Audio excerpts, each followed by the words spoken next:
যে বিশ্বাস, ওনার উপর যে আস্থা, কারণ উনি দিন রাত অক্লান্ত পরিশ্রম একটাই কারণ যে আসাম ভারতবর্ষের 5টা উন্নত সারের রাজ্যের মধ্যে একটা রাজ্য যাতে প্রতিষ্ঠা লাভ করে। এবং ওনার সঙ্গে আমরাও মন্ত্রিসভায় স্থান পেয়েছি, বিশেষ করে কৌশিক রায় আর আমি, এবং আমরাও প্রয়াস করছি যাতে মাননীয় মুখ্যমন্ত্রী মহোদয়ের নেতৃত্বে বরাক হোক, ব্রহ্মপুত্র এলাকায় সব এলাকায় যাতে আমরা ভালোভাবে কাজ করতে পারি, নাগরিকদের সেবা করতে পারি। NHIDCL এমন কোনো কথা নয়, NHIDCL এর ডিপার্টমেন্টও প্রয়াস করছে, কিন্তু হেভি রেইনফল যেভাবে বর্ষাপাত হচ্ছে, আর বিশেষ করে আমাদের বরাক উপত্যকায় বৃষ্টিপাত একটু বেশি হয়, আর তার মধ্যে 4 লেনের কাজ চলছে।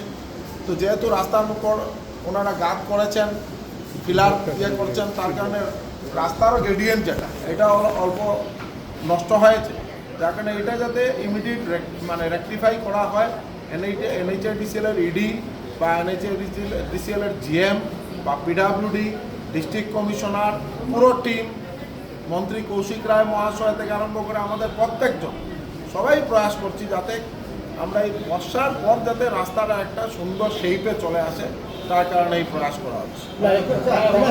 এখন বিষয়টা দেখা যাচ্ছে যে রাস্তার দাবিতে প্রতিদিন রাস্তায় নামছেন মানুষ, এবং তারা নাগরিকদেরই দাবি যে সরকারের ঘুম ভাঙছে না, যার ধরুন পুরো শহরটাই একটা ডাস্টবিনে পরিণত হয়েছে। আজকে একটা কথা বলি, ব্লকের রাস্তা দিয়ে আজকে নাগরিকরা জানাচ্ছে একটা কথা বলি যে আপনারা বলছেন রাস্তার কথা, আমরা যদি 2016 ইংরেজির আগের দিকে চলে যাই তো আমরা কোন জায়গায় ছিলাম, আর 2016 ইংরেজির পরে যদি আমরা চিন্তা করি, মাননীয় মুখ্যমন্ত্রী মহোদয়ের নেতৃত্বে সমগ্র বরাক উপত্যকায় কমিউনিকেশন সেক্টরে একটা আমূল পরিবর্তন এসেছে। ডেভেলপমেন্টের কাজ যে সময় হবে তখন নাগরিকরা, সাংবাদিক বন্ধুরা সবাই সাহায্য সহযোগিতা করতে হবে। এখানের মধ্যে রাস্তার কাজ চলছে, হয়তোবা কোনো জায়গায় ব্লক একটু উঁচু হয়ে গেছে, এটার জন্য রিলস বানিয়ে করে প্রতিবাদ করা যায়, কিন্তু আমরা প্রয়াস করছি যাতে ভালো করে রাস্তাটা তৈরি হয়। আন্দোলন করতে হবে না, ডক্টর হিমন্ত বিশ্ব শর্মা মহাশয় মুখ্যমন্ত্রী আছেন, প্রত্যেক এলাকার রাস্তা ভালোভাবে হবে। আর কৌশিক রায় মহাশয় বিশেষ করে বলি, কৌশিক রায় মহাশয় সব সময় শিলচর শহরের রাস্তা বা বরাক উপত্যকার রাস্তা, উনি বরাক উপত্যকা ডেভেলপমেন্ট ডিপার্টমেন্টের দায়িত্বে থাকার সময় আমি দেখেছি যে সব থেকে বেশি কমিউনিকেশনের উপরে জোর দিয়েছেন, বা আমাদের ইস্ট ওয়েস্ট করিডোর 5 বার গেছে, আমিও 2 বার গিয়েছি। তো রাস্তার জন্য সবার সহযোগিতার প্রয়োজন। বর্ষাপাত একটু কমলে, রেইনফল কমুক, আজকেও যদি 3 দিন বৃষ্টি না দেয় তো এই কাজ একদিনে করতে পারবে। এই যে সিসি ব্লকের যে একটা বিড়ম্বনা চলছে, কৌশিক রায় মহাশয় দাদা, এই সিসি ব্লকের যে বিড়ম্বনা চলে, আমরা আজকে আমাদের মাননীয় মন্ত্রী কৃষ্ণেন্দু পাল মহাশয়কে নিয়ে আমরা NHIDCL, PWD, revenue branch, municipality, PHE সবাইকে নিয়ে আমরা বসেছিলাম এবং কয়েকটা সিদ্ধান্ত আমরা নিয়েছি। এর মধ্যে হলো যে আমাদের, আপনারা জানেন যে গত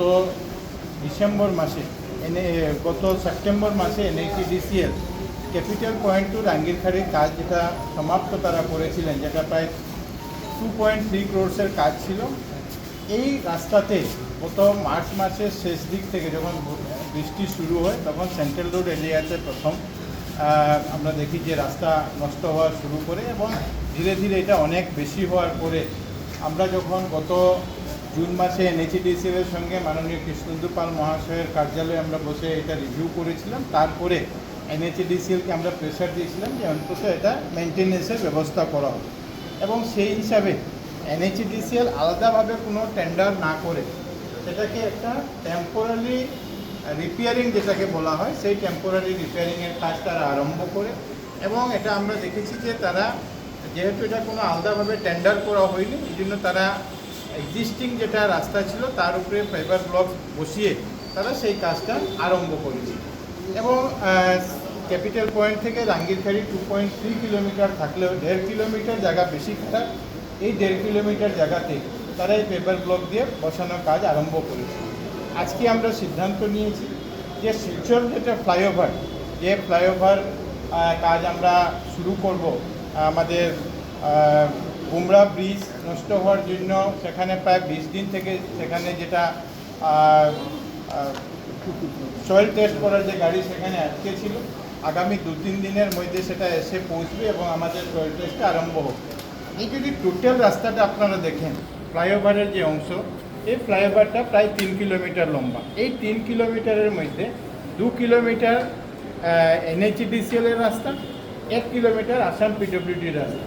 আজকে আমরা সিদ্ধান্ত নিয়েছি যে NHDCL এর যে অধীনে যে রাস্তা ক্যাপিটাল পয়েন্ট টু রাঙ্গিরখাড়ি পর্যন্ত যে জায়গাটা স্টেজ যেটা NHDCL এর সঙ্গে আছে, সেটাকে ডিনোটিফাই করে আসাম পিডব্লিউডি সেই রাস্তাটাকে টেক ওভার করবে।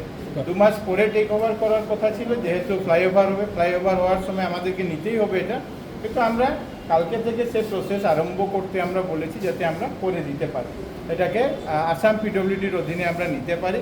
এবং আসাম পিডব্লিউডিকেও আমরা মুখ্যমন্ত্রী ডক্টর হিমন্ত বিশ্ব শর্মা মহাশয়ের নির্দেশে আসাম পিডব্লিউডিকে গত 2 দিন আগে নির্দেশ দেওয়া হয়েছিল, আজকেও আবার আমরা সেটাকে আবার রিভাইজ করতে পারি, একটা নতুন স্টিমেট তৈরি করে সেই রাস্তাটা যাতে আবার আমরা, যেহেতু NHDCL যেটা করছে এটা একদম টেম্পোরারি রিলিফ দিই, গাতা থেকে রিলিফ দেওয়ার, কারণ এই গাতাতে এখন ব্ল্যাক টপিং করা সম্ভব নয়, বৃষ্টি যেহেতু চলছে। এই জন্য আগামী 2 মাসের মধ্যে আমরা সেই রাস্তাকে নতুনভাবে পিডব্লিউডি সেটাকে আবার তৈরি করবে, এটা একটা আমরা সিদ্ধান্ত নিই। সঙ্গে সঙ্গে আমরা সিদ্ধান্ত নিয়েছি যে পুলিশও এখানে ছিল, পুলিশের এডিশনাল এসপি জেলা আয়ুক্ত ছিলেন এবং উনি নোটিশ বের করবেন যে ক্যাপিটাল পয়েন্ট থেকে রাঙ্গিরখাড়ি পর্যন্ত কোনো হেভি ভেহিকলস শুধু এখনের জন্য নয়, ভবিষ্যতের জন্য যাতে চলাফেরা না করে, সেটারও একটা আমরা আজকে সিদ্ধান্ত নিয়েছি। যে গাড়ি, পাথরের গাড়ি হোক, যে কোনো গাড়ি হোক, সেই গাড়িগুলো যাতে আমাদের NH37 থেকে গিয়ে শিলচর বাইপাস যেটা আছে সেই বাইপাস দিয়ে যাতে যাতায়াত করে, সেটার জন্য আমরা বলেছি। কিন্তু শিলচর শহরকে জুড়ে যে রাস্তা NH37 আছে, মানে যেটা তারাপুর হয়ে রংপুরের দিকে গেছে, সেই রাস্তাটা NHDCL এর কাছেই থাকবে। NHDCL কিছুটা রিপেয়ারিংয়ের কাজ শুরু করেছে, সেখানে পেপার ব্লক বসিয়ে সেটার কাজ করবে এবং এটার জন্য রাত্রেবেলা তারা কাজ করেন, কিন্তু বৃষ্টির জন্য সেটা পুরোভাবে কাজ তারা করতে পারছেন না। এই জন্য আমরা বলেছি ওয়েদার ফোরকাস্ট দেখে 2 রাত্রির জন্য যাতে রাস্তাটাকে হেভি ভেহিকুলের জন্য বন্ধ করে যাতে তারা সেই কাজটা করতে পারে।